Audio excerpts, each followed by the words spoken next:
Episode 146 of Australia's #1 marketing show. Listen in to this fireside chat I have with a fellow who built an internationally famous hotel from scratch in less than 2 years with, wait for it, no previous hotel experience. Welcome to the Small Business Big Marketing Show, where successful small business owners share their secrets to take your marketing to the next level.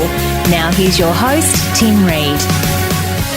G'day everyone and welcome back to the Small Business Big Marketing Show, Australia's favourite small business marketing show. I am your host, Timbo Reid, but you right there, so much more importantly, are a small business owner wanting to crank out some very, very good marketing in order to grow that baby of yours. And that's what we are here to do. That's the only reason this show exists. And we are brought to you by the very good folk at Net Registry who contribute to that cause of growing your business. They help you get your online marketing sorted. And in fact, a couple of things in regards to Net Registry. One is freebies. Hello, we love a freebie. There is a Victorian government event happening on August the 29th in Melbourne, and you are invited. You are absolutely invited. Net Registry are a sponsor of that event. It's called the Small Business Big Marketing Event, not to be confused with this, the Small Business Big Marketing Show. But I am going to go and have a look at and have a listen to the speakers, and I would love to see you there. I've got 20 tickets to give away, and if you are registered on my email list at smallbusinessbigmarketing.com, you will be the first to know about it. So stay tuned for that. That's on August the 29th, 2013. It's in Melbourne. It's a half-day event, and I'm going to tag a meetup on the back end of that. We'll catch up for lunch. Anyone in Melbourne who wants to have a bit of a catch up with me and the other listeners of the show, then I would love to see you there. As I said, register at smallbusinessbigmarketing.com. Then you're on my list, and then we can talk turkey. Net Registry are sponsors of that. They're sponsors of this show. They make things happen. They make things happen with your online marketing. So head over to netregistry.com.au and check them out. Big welcome to everyone from the Flying Solo community as well.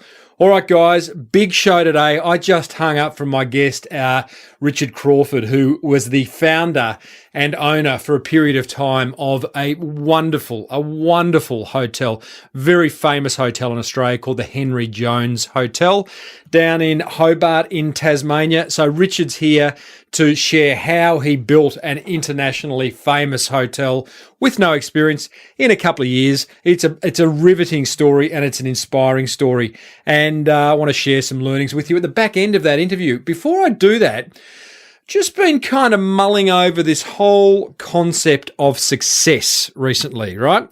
And in fact, to that end, I came across a wonderful quote, I was reminded of a wonderful quote. The quote goes like this: "Success in life is knowing the difference between ham and eggs. The chicken's involved, the pig is committed." I love that quote. I remember hearing it years ago and put a smile on my dial, and just been reflecting a bit on success lately and how to achieve it and maintain it and all that type of stuff. And I hope you have too. I mean, part of the reason I put this show together is for you to be successful. So I think we should all reflect on how successful we are being of late. What can we do to improve it? And I got to say, the word is committed. For me, the word is committed. Whenever I commit to something full on, full tilt, when I lean into it, it generally results in success in some form or another. And when I don't, when I flitter around the edges, it tends to not be successful because I'm not committed. And I love this concept. I think I've spoken about it before of leaning into whatever you do. And when you do that, it's like a surfing or a skateboard term. You know, when you lean into a corner, you are committed, and you're not pulling out of it. You are there in order to see it through. And I think any small business owner that I've spoken to, and I've spoken to this is the 146th episode of Small Business Big Marketing. So I've spoken to a few successful small business owners in my time, and every single one of them has been committed. They've been committed to building, from an idea, a dream to an idea to bringing it to market and making it happen. They've all been committed. None of them have gone, oh yeah, look, I got around to it in between doing some other stuff. Brian Singer from Rip Curl didn't go, oh yeah, I was just, I was doing other things as well as, making wetsuits and trying to build a global surf brand. He was committed. Jeff Harris from Flight Centre was committed. Every single Tom O'Toole from the Beechworth Bakery committed to making the ultimate, cake and pastry. They all lived it and breathed it. And so, the chicken's involved, but the pig is committed. And I think we've all got to be pigs. Okay, that's the learning for today. Continue to think about what constitutes success for you. It's not all about money. It's obviously about doing something you love and something that you're good at and something that makes a difference in the world and getting paid well along the way. And I think those two can absolutely live alongside each other. So that leads me into Richard Crawford, because Richard was absolutely committed to building an amazing brand, an amazing hotel down in Hobart in Tasmania. Now, Richard absolutely leaned into this idea. And just so you understand first of all, go and visit the website for the hotel that Richard started. The website is thehenryjones.com. You can go and have a look at it and you'll get a sense of this beautiful boutique hotel located on the water in Hobart, which is a small state of Australia for overseas listeners, and it's the most beautiful place. In fact, just reflecting, my last week's guest was also from Hobart, Charles. In fact, Charles introduced me to Richard. Must be a Hobart thing going on. In fact, you won't believe this. My wife and daughter and one of my sons is down there as well at the moment on a sailing kind of expedition. So goodness me, there's a Hobart flavour to this show at the moment. Have a look at the Henry Jones. It is beautiful. It's an amazingly old building. It's an art hotel. Richard is responsible for making it that way. As he said at the start of the interview, it was occupied by squatters who were potentially going to set fire to the place if someone didn't do something about it. So it's an inspiring story. Honestly, grab a pen and paper, guys, because there is a lot of marketing gold about to drip through your headphones or your speakers, I promise. I'll see you on the other side because I'm going to share some of my key learnings that I've taken from Richard's sharing. For now, enjoy Richard Crawford, owner, founder of the Henry Jones Hotel. Richard Crawford, welcome to Small Business Big Marketing. Hi, Tim. Now, Richard, the Henry Jones Hotel, A, what a wonderful brand. B, what a wonderful hotel. It's a pub that I've been wanting to stay at for a long time, and it's great to be able to speak to the founder of it. Oh, well, it's a pleasure to be involved in what you're doing, Tim, and I understand that the target audience is hopefully interested in what we've got to say. We'll see how we go. I have no doubt, Richard. So now I just find this fascinating. You built an international hotel from scratch in less than 2 years with no previous hotel experience. So, that's very, very interesting. Where did the idea come from for doing this? Well, we'd been in the tourism caper in Tasmania our family had for 20 years. Mm-hmm. And I'd had 10 years experience in different components of the industry, car rental and travel agencies, etc. And a colleague of mine who'd had a couple of smaller hotels rang me and said, look, there's an opportunity on Hobart's waterfront. It's a tender opportunity. There's a bunch of old warehouses. They date back to the 1820s, in fact, making them some of the oldest buildings in Australia. And it was the old IXL jam factory, which had been abandoned 30 years before. And there were squatters living in the buildings, and state government, in their wisdom, decided that they should be developed, otherwise the squatters were going to burn these beautiful buildings down. Mm. And so we put our hats in the ring, and there were 28 tenders, all the usual suspects, all the international hotel brands, but we were two locals who decided we'd have a go at the process. So, 28 tenders. You'd been in tourism, but no hotel experience. Your business partner did have hotel experience? Yeah, look, and she had a really good eye for a quality proposition. Her partner, now I don't like to talk about age, but Flora was sort of in her 60s and I was in my late 20s, so yep. We made an interesting sort of duo. But her husband had been in property development in a big scale, so I think she'd learned a bit from him. But Flora De Kantzow is her name. She had really good eye for a quality property. Yep. And then we got talking, and her scale of previous investments had been kind of 8 to 15, 20 rooms, that type of thing. Mm-hmm. The Henry Jones, the opportunity was to go a lot bigger than that, but we put our heads together and decided that 50 rooms in the warehouse buildings would be a really good fit because it would suit that boutique hotel market, but still give us the scale that we needed to make a quid. So we put our heads together and we had to be creative, put it that way, to beat the big boys. Tell me, I want to explore that, but just want to go back to that sort of phone call or that meeting where you and Flora have come together, and you're a 20-something-year-old bloke who's got no hotel experience, and you've all of a sudden gone, no, I'm gonna have a real crack here. I mean, that's a big decision, because I imagine there'd be some significant investment, both time and money, required to get it to what it became. How did that feel? Like, tell me about that moment where you've gone, no, I'm going to do this. Well, look, it was sort of a bit of a gradual process, because the first phone call from Flora was really to seek advice from me, because through my wholesale travel company, I'd been giving her little businesses a fair bit of support and a fair bit of revenue. And Flora said, there's a meeting on tomorrow morning at 8 o'clock in Launceston. I want you to come and give me a hand. Now, Flora's very creative, but not as good around the board table as perhaps, I'd had a bit more experience in that regard. So I jumped in the car. What do you mean? Was she abrupt, or just couldn't read the play? Or? No, just not as experienced, in the commercial world. So I jumped in the car, headed to Launceston, and 8 o'clock, had no idea what I was walking into. And the plans were laid out on the boardroom table. I looked at them and thought, wow, this is an amazing site. It's funny, it's one of those sites that had been in Hobart forever and a day. It was part of the landscape, but you kind of wandered along and didn't really pay it much attention, because Salamanca Place was at one end of the cove, which is the celebrated tourism precinct, but Hunter Street was the other bookend that nobody went to. So when I saw the drawings in a way that I'd never really viewed the buildings, I thought this is a good concept.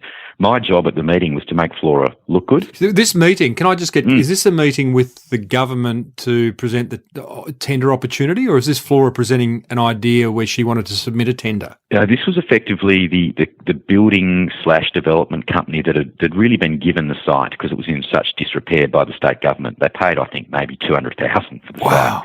Yeah, which was, the reason for that was because there was unknown contamination levels at the site, and it was a bit of a risk for them. They took it on, and the idea was then, as the master developer, they would carve it up into retail, hotel. The big anchor operator would be the hotel. So they were keen to find a hotel operator to take that bit off their hands once it was built. So the plans were put out by the developer/builder, and I really just talked about Flora's expertise in hotelling. We made a pretty good fist of it, I thought. I got in the car and drove back, and Flora rang me. I was halfway back to Hobart, it's a 2-hour drive, and she said, I'm going to have a go at this, but I want you to be involved. So I said, all right, let's have a meeting tomorrow morning, 8 o'clock in Hobart. And made her do the reverse trip. But we quickly put our heads together, came up with a plan, and within, I think, probably 2 months, had a submission on the table amongst those the other names like Intercontinental and Seville and Savoy, and our idea was for it to be an art hotel, the first art hotel in Australia. Was it really? So because there's been a few since then, and that was your 28 tenders amongst global brand names, Intercontinental. Why would they? Besides it being a good idea, they had to trust you as well. Like, how'd you get that across? Look, I think there were a few pillars to our submission that really stood out from the crowd without knowing, but we got some advice. It's always good to go and get some expert advice from trusted advisors, and the local guys at Deloitte in Tasmania, the first thing they said to us was make sure you've got the biggest proposal on the table. Like size-wise? Yeah. So, the old weight test. A4 became, A1. And we had the big pictures. We needed to show them that whilst we were the smaller guys and we didn't have the deep pockets, we knew the other guys would treat this as a race to who would pay the most for the finished product, right? So in other words, I'm guessing, but Intercontinental might have said, we'll give you $15 million for a finished hotel to the builder. Now, we didn't have that sort of money, so we had to be creative in two ways. One, in the way the deal was structured, but two, in what we wanted to create. And I think we won probably on both counts, because we suggested to the builder, you guys should retain ownership of this. And what we'll do, we'll pay you $1 million a year rent for 50 years. Now, that sounded brilliant to them because they got an anchor tenant, good return on their building investment, but also longevity. But, of course, that suited us because a 50-year lease is effectively freehold. So we paid zero instead of paying $15 million, but we guaranteed them a rent of $1 million a year. So let me just understand that, because so builder, here's $1 million a year. That's yours. You own the property. Builder retains ownership of the property, the real estate. Correct. And you, therefore, your aim is to build a business that you can at some point sell and make your dough. Is that right? That's right. And you can only do that if you've got a long-term tenure. So 50 years was, what we sought. Mm-hmm. But that effectively, in our view, was freehold. But, of course, we had the option to buy. So once we were travelling well and had some money in the tin, mm-hmm. The idea then was that we would then pay after we got some runs on the board. So that kind of suited the developers because they felt good about the return on their investment, but also retaining ownership of this iconic site that might leverage other opportunities for them. The builder's going, he's paid $200,000 for the site and he's got someone offering him $1 million a year for 50 years, like right there. Yeah, but they've probably spent $12 million or something on the redevelopment. Yeah. Don't forget. So they've got a lot of remedial works to do. Turning these warehouses into 50 5-star suites was difficult, particularly with the heritage component of the building. Oh, so they're copping the cost of the build. Absolutely. Yeah. Right, okay. So they copped that, and then the way that the deal that we structured was that we would have to, they'd give us painted walls and carpet, and then we'd have to put the TVs in, the beds, and that's when you go down to Harvey Norman and say we want 50 TVs, we want 50 king-size beds, and, you do good deals with your suppliers. So so all of a sudden, it was a manageable deal to answer your question, it was a manageable deal for two people with, not the scope of funds of a multinational. Flora had some a pretty good super fund she wanted a return on. So, the paid up capital and the investment we made in the fit out, which was, probably $2.5 million to fit it out, was really the extent of our initial exposure, if you like. Was there any point in that process, Richard, where you got the wobbles? When I got the phone call to say we got the deal. We've got to do that now. That's it.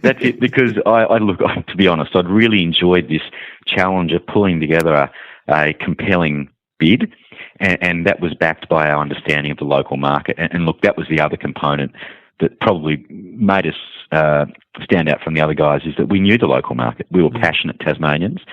And I'll talk to you about sort of Henry in a moment, but Henry, who died, way back in 1926, he was a big part of it. And from our point of view, we gave the whole process personality, but we started to get pretty passionate about bringing Henry back to life.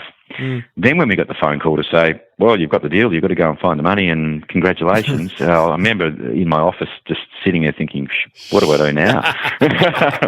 I love that. I love a bit of business courage. Tell me, so let's talk product, the product side of it, and clearly Henry plays a role here, I'm assuming. But so I've heard you speak before about the fact that, understanding what the market wants is critical, and giving them what they want. So you're building a hotel, you're building an international hotel. So you talk about local market. Who are you building it for, and how did you decide what that product was going to contain? Well, we're believe it or not, we're going back 10 years almost now at this process. And at that point in time, the mood of travellers was starting to change. This cookie-cutter approach of the Hiltons, the Hyatts, the Sheratons, people were starting to, corporates and leisure travellers, by the way, were starting to say, look, we want something different. We want to be surprised. We don't want to walk into a hotel room and know what we're going to get before we even walk in the door. And that was the starting point of our conversation internally, was that let's do something that surprises the market. The brass and marble hotels, that I call them, had really taken over the world in terms of options, but we wanted to create something that was reflecting the true values of the destination. And what I mean by that is, you can go to exotic places around the world like Vienna or Venice or Paris, and often you're staying in a hotel that has no connection with. You could be anywhere. I've come back from Dubai and Vietnam in the last 2 months and had a brilliant time, but in both cases stayed in hotels where I always think, you know what, I could be anywhere. That's right. It's a cardboard box and it's a bed, and that's okay. But I bet your preference would have been to have a more authentic experience that was consistent with the place you're at. Where you're at, yeah. Now, And that was kind of starting to change. That I think the big brands had got a bit complacent 10 years ago, and this idea of boutique, niche, edgy, funky was starting to really come out in the needs of travellers. So we set about being an independent hotel. We were approached to be part of chains, and we resisted that temptation, and instead looked at four real, I think, pillars of strategy. One was art. One was history of the place. The third was design in architecture and fit out. And the fourth was Henry. And Henry Jones was a 12-year-old kid who'd become famous down the track after working for the first major jam maker in Australia. And he created his brand called IXL. Mm. And IXL was his life motto. I excel at all things I do was Henry's mantra, if you like. And Henry had created an empire in these buildings, and we decided that the hotel should bear his name. So the Henry Jones Art Hotel, as a trading gallery, was the result. Wow, yeah, great to have those pillars. That's a great way of looking at it. You and everything that makes up that product then has to kind of fit into those pillars. Did you? Okay, so we've got the product now that's started to develop. It launches in 2004. Is that right? 2004? Yeah, 2004 we opened. Tell us about opening day. You opened the doors? You got forward yeah. bookings? Yeah, we did. You know, one of the things, the beauty of when we opened, of course, was this phenomenon of online bookings that just started. Uh-huh. So the beauty of that was, you know, we weren't sure when we'd open. You need to get your occupancy certificates and all that sort of stuff. We were putting beds together at 3 a.m, and I was there, and you know, knowing that there was a fair chance tomorrow would be the day. Love it. But before that, you know, go back a month, go back 3 months, you really don't know. Mm. So this trigger of when you start taking bookings is a bit of a moving feast. Mm-hmm. But the beauty of the internet was the instruction I gave to our general manager was, we're ready to go, dump all the rooms on whatif.com.au. Huh. And for the first 6 months, 30% of our business came from What If. That's a discount site, isn't it? It is. Now, I mean, at the time... which doesn't feel in line. Clearly it worked, but it just doesn't feel in line with this brand, Henry Jones, that you've created, which is, you know, premium, high-end hotel. And I'm booking it on What If. Well, the brand journey, though, of course, you know, was only a few months young. Yes. So we hadn't developed that sort of position in people's minds. What If enabled us to at least... There's two challenges in hotels. One is marketing and one is distribution. Now, distribution means if we're in Hobart and our travellers are elsewhere, how do we connect with them, particularly when the brand has never been known to anyone? Mm. It's not like we plugged into the Sheraton system and they just opened up another hotel and there were, you know, 10 million people on their database that all of a sudden knew about it. Yeah. We had nothing like that. Nothing. Did you have a database? No, not in the traditional sense. You know, I had a few mates I sent emails to and said, "Look, we're open next time you're in Hobart, come and stay with us." But the internet did enable us to have a distribution platform. Even back then, you know, today it's more dynamic than then. Of course, you know, I could put a bed in my office at 3:00 this afternoon, and I could fill it. You know, by 6 p.m. Yeah. Because there'd be someone at Melbourne Airport on their smartphone trying to book a room, you know, wherever that bed was. Airbnb. Yeah, exactly. Yeah. So look, we they were tense times because you're not holding a lot of forward bookings. You're hoping that things will happen when you open the doors. And we had a few from those internet channels, but by and large, it was just all systems go from a marketing point of view. PR was really what underpinned it. I want to touch on that because that's critical and what you did with the journos and things. Before we go there, Richard, I just want to so with What If, it's a classic example of people need to see this place. You've invested so much time and money and ideas into the actual product that people need to see it in order for that word of mouth to generate. So I'm guessing, What If allowed that to happen. People come in and then all of a sudden you've got people coming through from day one, heading back home, ringing their friends, getting on, even back then, 10 years ago, Facebook, whatever it is, and saying, you got to see this place. Yeah, that's kind of what happened. Look, it's a big part of it. When you're pitching yourself at a premium end of the market, we had a lot of wedding inquiries in the year leading up, but of course, the bride wanted to see the function room. Yeah, good luck. wanted to see the suites, and you don't blame them for doing that. Yeah. So whilst there was so much intense interest because it was such a high-profile site, there were still a lot of people that needed to be able to touch it, feel it, and understand it before they committed to, a group booking or a wedding or even contracted corporate rates. Mm-hmm. We couldn't knock on the door of, a big corporate account like BHP, not that was an example, but someone like that, and say, look, we want all your business whenever you travel to Hobart. The decision maker still wants to be able to see the rooms. So we needed to crank the machine as quickly as possible from day one of opening. All right, let's talk PR, because you had a significant PR initiative around it. What did you do? Look, PR, in my view, is probably one of the most important components of marketing. One, because it's, I think, the best return on investment, and two, because you're getting third-party endorsements. Someone else is talking about you if you do it right. In the hotel game, you can do your pretty brochures and you can say that you're the best hotel in town with the best beds and the best view. But if you get other people staying with you and commenting on that, that are key influencers, they're decision makers, they're opinion leaders, it really cuts through. So what we did was went very hard on our visiting journalist program, and mainly through the State Tourism Authority, through Tourism Tasmania, who conducted, they would bring 300 journalists plus to Tasmania a year. It was one of the most aggressive marketing ploys that they undertook, and we plugged straight into that. A lot of hotels would give Tourism Tasmania a 50% discount or a 20% discount. I'm guessing you gave them a 100% discount. Yeah, absolutely, Tim. Where others go halfway, we went the full way. I just said, we'll take as many as we can get. They're there for free. We'll look after them well, which we did. Getaway was a good example of that. Katrina Roundtree came down, and instead of staying for one night, I insisted they stayed for 3. Wow. Yeah, for overseas listeners, Getaway is the biggest travel at the time. Is the biggest travel show in Australia. Yeah, it was incredible for us to get on national TV, and of course, this is all underpinned by the reality that we had no money.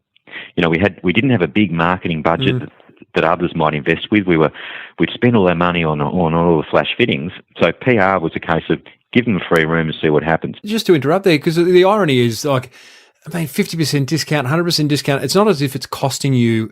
Wouldn't be costing you a lot to put them up. You're going to value it at rack rate. You're going to value it at whatever the hard costs of just putting them up and feeding them are. Absolutely, and you look at the cost of sale of the food component and all of that. If you really want to get finicky about the numbers, and I said it, the return on investment is remarkable. The tangible example I'll give is every Friday night I used to do an art and history tour. I'd put a little note in guest rooms and say, invite them to join the director of the hotel to learn about the story of Henry and to have a look at our art.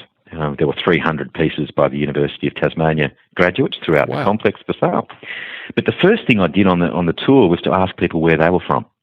It was my market research, 15 minutes. And I thought, I'll get 3 or 4 guests that might come and have a glass of champagne with me on a Friday night. Every single Friday we had 30, 35 people, from a 50-room hotel coming to have a drink. And when each one of them told me how they'd heard about the hotel, which was my first question, where are you from? How did you hear about us? So many had said, we saw you on Getaway within, the first few months. But a message that kept coming back to me was New York Times. I thought, New York Times? There's no way we've advertised New York Times. You could never afford it. The next day I got an email from a journalist that had stayed with us, and they'd slipped through the net. Normally I met every one of them and had a drink with them. But a journalist from the New York Times had put a half-page story of the Henry Jones. The media would have been valued at, 300,000 or some ridiculous number. And people were starting to visit us from that article. Unreal. Which was, and I've got it now framed on my wall as a reminder of, you can get you don't have to spend $300,000 in advertising to get a $300,000 ad. No, that's that. Well, Getaway and the article in New York Times, both tipping points clearly for the Henry Jones brand. You missed the email from the journo saying, "Hey, I've just written an article. Here's a link to it." Or no, I made some inquiries because. This message had come through a few times now that seen us on the New York Times, and that's when I think via Tourism Tasmania I got the email saying, this article has been published, which I got a copy of. But it was actually not so much the article that was published. it had a long tail because it was living online. Yeah. It was there forever. Probably still there. It was still there. So these Americans who would religiously, at the time, New York Times were probably an early adopter of online marketing and presence, and so people were doing searches for Tasmania and through the New York Times. I think the only article coming up was the one about the Henry Jones. I love it. It was great. Richard, this, by the way, listeners, I'm speaking to Richard Crawford, who founded and owned between 2004 and 2008 the Henry Jones Hotel in Hobart, Tasmania, which is just an absolute, A, beautiful part of the world, and B, a beautiful hotel. Richard, that whole PR thing, did you continue the journo program through Tourism Tasmania? Did you just continue that ongoing? Yes, we did. After probably 12 months, I think we introduced a visiting journalist rate because the word had got out. Free holidays down at the Henry Jones. That's right. But we did. It remained a really important part of what we did, and it just elevated the brand in a way that we could never have afforded to do on our own. And the clippings that we received daily, the email stories we saw being written, and you get a freelance journalist that makes their money out of selling articles. They were being distributed far and wide. When you're the new kid on the block, when you're the fresh, sort of shiny new product, there's a lot of interest, and you need to capitalise on that early because it will dry up, and it did dry up. But I think we probably got 2 years of what I would call free marketing campaign just through working the system. Well, I wouldn't say free. What do you reckon the average cost of putting up a journo was? Oh, look, you could probably, I don't know, $100, Tim. If you look, you clean the room, you feed them. So you take a punt on $100 any day. Yeah, every day of the week.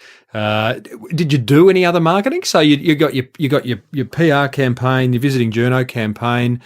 You've got word of mouth happening as a result of providing a great product. Were you advertising? Were you doing anything else? Yeah, look, I guess there's two components that most small business people will think about with their branding, and that's brand awareness and then tactical. From a brand awareness point of view, that's the really expensive stuff. If you want to get out there and tell the world that the Henry Jones Art Hotel is a new brand and you should stay there, you're going to go broke pretty quickly if you try and tell everyone. Oh, yeah. So PR was probably the main strategy for the awareness, but the tactical stuff is where our hotel manager and our sort of expert in-house people put their minds to work, and that was doing things like dealing with travel agents and wholesalers and corporate accounts, conference groups, all that sort of thing. So that's the tactical stuff, which we did by not by placing ads, but by jumping on aeroplanes and going to visit these people. Mm-hmm. And I remember one particular example. Our general manager went to a breakfast that was all of the big high-flying CEOs, their PAs went to. Now, they booked their accommodation, of course. So our general manager is a good-looking rooster, goes along and does his song and dance routine to this group of PAs and said, look, we'd really love to be the hotel of choice when you book accommodation for your boss. As a consequence, James Packer was a regular guest of ours. How good's that? Now, James, Mr. Packer, as we called him when he was a customer, he'd come down to reception in his tracky dacks and talk to, because we had this relaxed atmosphere, and I coined a phrase. It was all about black tie service with a blue jeans attitude. Yeah, love it. And what we meant by that was, it's a 5-star experience, but we're not wankers. We keep it real. We employed people that weren't necessarily from Swiss hotel schools, but they were ex-actors, school teachers, a whole bunch of people that just got it, and they were real. And as a result, Mr. Packer felt very relaxed there. I couldn't see him doing that at Crown or or at a Sheraton, but we just had this approach that I think relaxed people, and that's when the whole product delivery really started to gain momentum, that people knew us as being the guys that didn't have the attitude. And I was personally tired of going to hotels and not even being smiled at by the people at reception. Oh, yeah. Don't get me started. Tell me, Richard, how do you get that attitude throughout the organisation? Because, you know, okay, you're one of the bosses there, and you know exactly the brand that you're trying to create, and you know, some of your senior staff will. But do you have meetings where do you have some kind of induction program from a new staff member, or do you have regular meetings where you go, okay, this is the brand we're trying to create, this is the personality, let me tell you about this black tie service with blue jeans attitude kind of concept? How do you get that throughout the organisation? Well, I mean, that's kind of the genie in the bottle, isn't it, for most people? And what we're talking about is culture, organisational culture, and how you want your product to be conveyed by your staff. You know, when you go to bed at night, what you want to achieve in life. But how do you transfer that? We were lucky because we were a new business. So culture, there was no pre-existing culture. I reckon, to answer your question, it actually started 3 months before we opened. We hired a little office, which became the war room. And in that office, we were recruiting staff, we were writing down menus, we'd put the executive chef on, he was designing a menu. We all had red T-shirts, red was our colour. Mm-hmm. So we gave people a sense of ownership 3 months out. We created it together, we rolled our sleeves up. There was probably a team of a dozen in pre-opening for 3 months. Candidates walked in the door, and instead of walking into a corporate environment, they saw activity. They saw samples of bedspreads. They saw art. They saw bits and pieces of things everywhere. Right. They walked in and they could sense there was a vibe. And it kind of started then. And then it became obvious that if their vibe didn't match what the small team had created, then they probably weren't going to be suited to the role. We had 400 applications for our first 40 jobs, which sounds like a lot, but at the time and in Tasmania, that's a lot of people. Yes, it is. We were an employer of choice before we even opened, which was kind of fun. But to answer your question, I think, you know, the culture started early. When you're in the hotel at 3 a.m. putting beds together, that creates even more of a sense of ownership. Yeah. And then when you open the doors and you enjoy the wins together, and you enjoy the fact that we were getting this, getting awards and getting positive feedback. Everyone enjoyed that success. I remember talking to Martin Daly, who was the head of people at Virgin Blue many years ago when Virgin Blue came to Australia, and his employment advertising cost was pretty close to zero. He paid nothing because staff wanted to work for the Virgin brand, and it's the power of branding. And I'm guessing you know the industry in which, you know, the hotel industry is quite transient from a staff point of view, I'm guessing, but your staff retention as a result of building this strong brand would have been pretty high? Yeah, it was. You know, there's probably two main groups of people that work in the hotel industry. Some are seeing it as a stepping stone or a part-time job, either at uni or something like that. Then you've got your career hotel people. We attracted a lot of the career hotel people because they saw that in Hobart as, you know, possibly the pinnacle of where they might be. They wanted to be at the flashiest place and the newest place in town. So we got that, but we also got a lot of people that at that time were seeking new opportunities. Unemployment was, you know, pretty high at the time. So we were, I think, in hindsight, blessed that we got a whole bunch of people that weren't just hotel people. They'd come from interesting, intriguing backgrounds, and they were happy to learn. They had no preconceived opinions about what they did at the previous hotel where they worked. So we had malleable sort of personalities that were happy to take on the whole personality of Henry. Richard, you had it you got out of it in 2008. So what happened? Did you end up buying it off the construction company and then selling it, or what happened? Well, that was the plan. We probably exceeded our expectations, really, in honesty, from opening. We were, 90% occupied pretty much the whole time. We got the highest rates in Hobart. I remember someone telling me, and I really respected their opinion, long-time hotelier, you'll never get $200 a night in Hobart. Well, we got that in the first 6 months. We were averaging that. And I think in hindsight, part of it was because no one had ever asked for 200. Yep. We'd never tested the market with quality. So we exceeded our expectations. All the KPIs were above where we thought they'd be. We won a lot of awards. We won, the best tourism development in Australia at the Australian Tourism Awards, which was, you don't set out to win awards, but it's so satisfying for the people that have been involved in it. I remember being at this black tie function on the Gold Coast, and the guy that got up before me, was the only guy not in a dinner suit. He was wearing khaki shorts and khaki t-shirt. Steve Irwin. Love it. He won the Minister's Award for outstanding contribution to tourism. Mm-hmm. And I said to my wife, our category's next. You'll have to get up after Steve Irwin. It'll be a hard act to follow. Yeah. Well, as it turned out, we did, and to win Best New Tourism Development, put us on the map, and awards that starts that whole PR train again, mm-hmm. because the awarded product gets the attention. So we were happy with how things were going, and we eventually, look, the short story is a company in Tasmania called Federal Group, the largest private employer on the island. They own the two casinos. People know West Point Casino, probably, first casino in Australia, which was started by Mr. Farrell 35 years ago. And they had the Launceston Casino. They had started to move out of, to add to their entertainment portfolio, a tourism portfolio. So that not only did they want the shiny casinos with gaming, but they wanted to invest in tourism.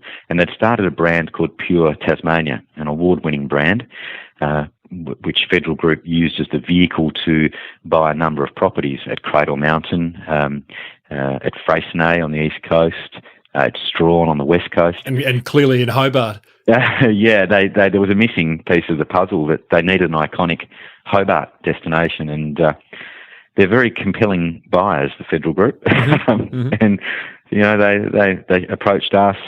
It suited us. My heart said no. My accountant said yes. Yeah. And we exited, but something I'm very proud of. And in fact, when I spoke to the staff when we were leaving, I said there'll be a lot of other things in my life, but there'll never be another Henry Jones.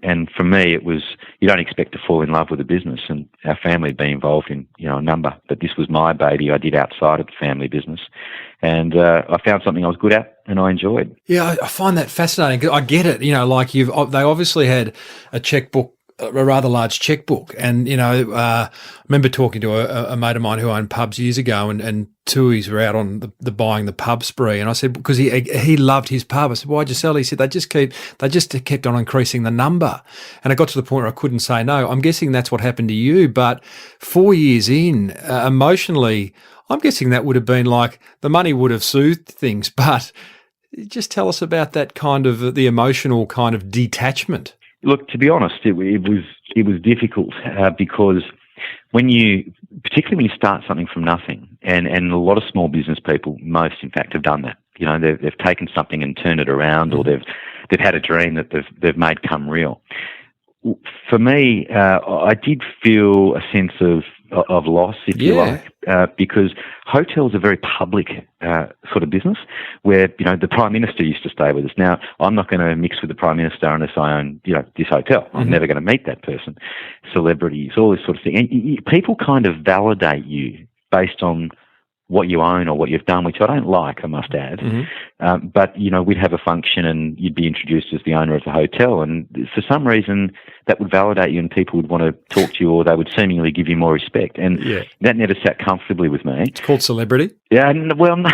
Well, it is. I mean, to a certain extent it is. I mean, there's levels of celebrity, but that's what it is. It's why it's called star. They're called stars because people are attracted. And it's not meaningful because the minute that you don't have that, and you fall for it a little bit because what you do often defines you, right?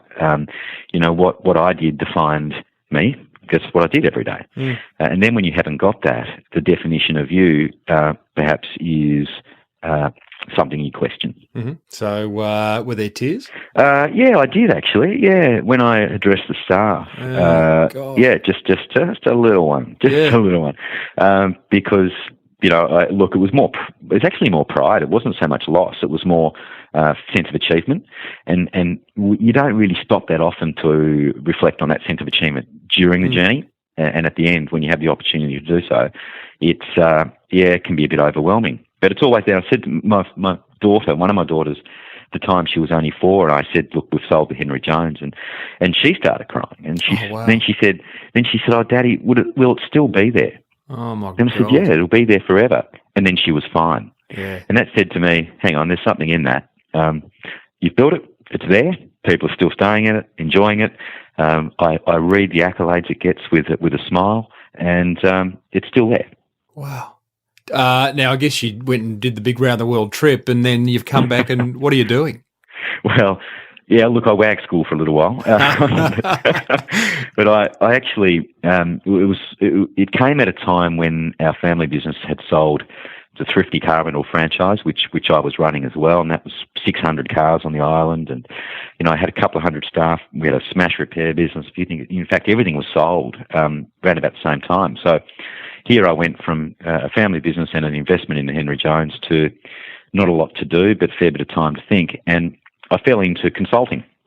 I actually kept a little building behind the hotel, which I still own, and my private office is in that. And I have a number of clients that over a period of about 4 years, I consulted to them on a few boards, and it was liberating that you didn't have to worry about anything else other than yourself, but then you feel selfish because you're not worrying about anyone else other than yourself. Yeah. So it's kind of a cycle. And I enjoyed consulting because I was adding value to different businesses, predominantly in tourism, and did that for a while. And recently was asked to make a move to the Gold Coast to head up acquisitions of hotels for with another guy for the Mantra Group, which owns 114 properties. You have gone in full circle. You've started an amazing hotel brand. Well, before that, you were doing some family business stuff, small business stuff. Start an amazing hotel brand.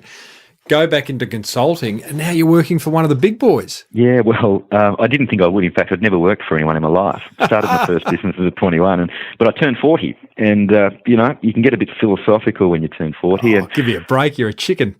Yeah, well, that's what I convinced myself and said, if I don't move, I'd never lived outside of Tasmania.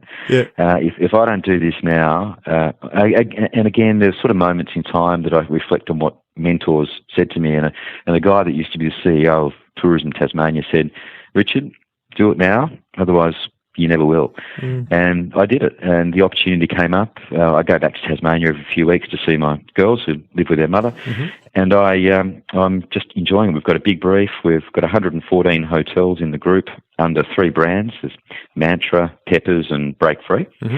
And my job is to get more in the portfolio, predominantly in Asia Pacific. So it's a lot of fun.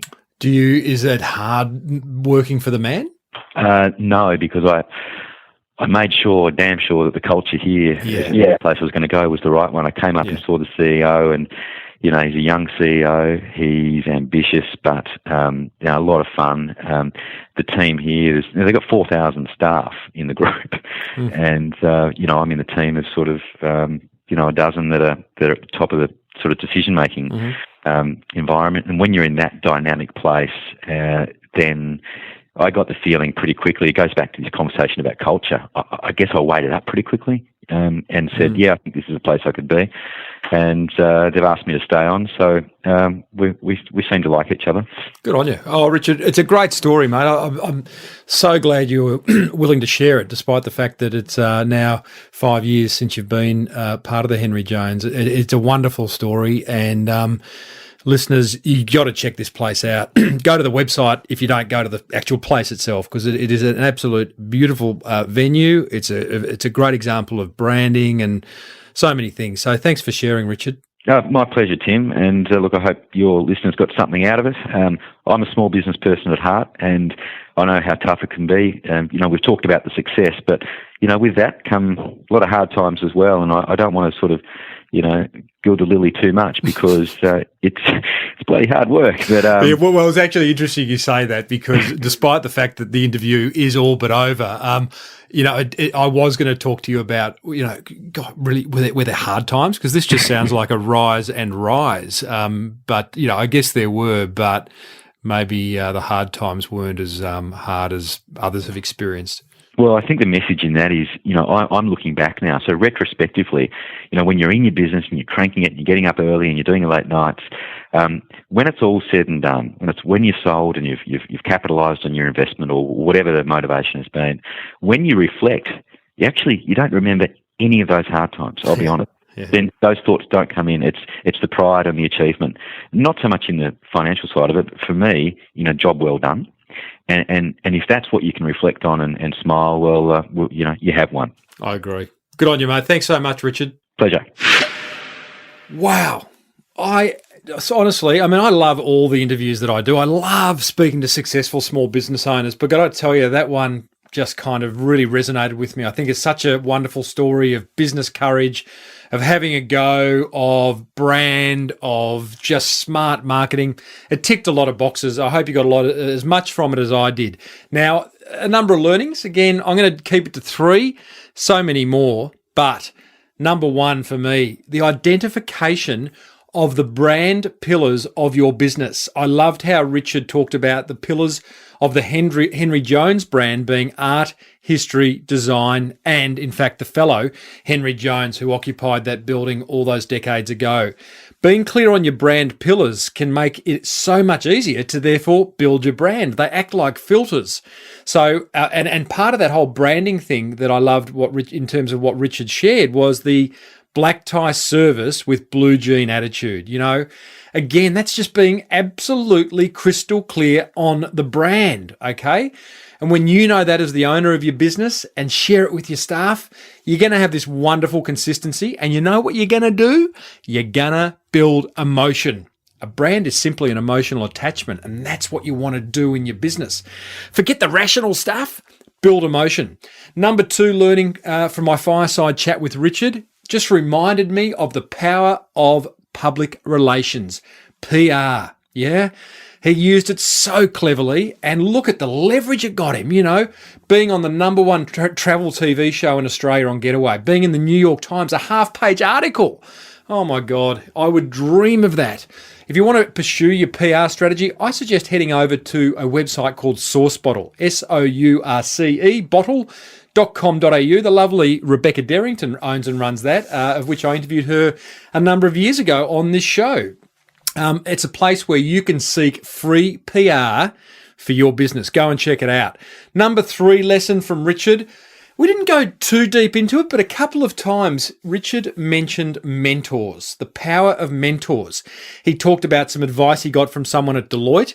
He talked about his accountant, and I've got a feeling there were other people in Richard's life along the way that provided wonderful advice, sage advice. I like that word, sage. Been looking for a reason to use it. There, I've used it. And I think we all need mentors in our life. Hopefully this show for you, you know, is kind of like a little mentorship in itself, albeit not one-on-one, but yeah, you know, close enough. I'm just, you know, I'm in your ear. I'm watching your back. So, guys, I hope you enjoyed it. That was just just a wonderful interview. Thank you, Richard. Thanks for listening, everyone, to that. Now, a couple of things before we go. Head over to the Small Business Big Marketing Forum. If you want to connect with me on a daily basis, if you've got marketing questions and all that, come on over and share them, and let's grow our businesses together. Head over to smallbusinessbigmarketing.com, click on the forum button, and you will be in before you can say, boy, wouldn't I love to stay at the Henry Jones Hotel. $49 a month, a little bit cheaper than the Henry Jones Hotel per night, but I suggest I'd love to see you in the forum. Number 2, remember to sign up at smallbusinessbigmarketing.com. There's going to be some free tickets given away to go to that Victorian Government event on August 29. We're going to organise a bit of a meet-up afterwards in Melbourne, so I'd love to see you there. But you know what? I reckon that'll do us. Remember, Net Registry make this show happen, so head over to them if you want any of your online marketing sorted. Until next time, team, may your marketing be the best marketing. See you next week. You've been listening to the Small Business Big Marketing Show with Tim Reid. Want more marketing goodness? Then visit smallbusinessbigmarketing.com.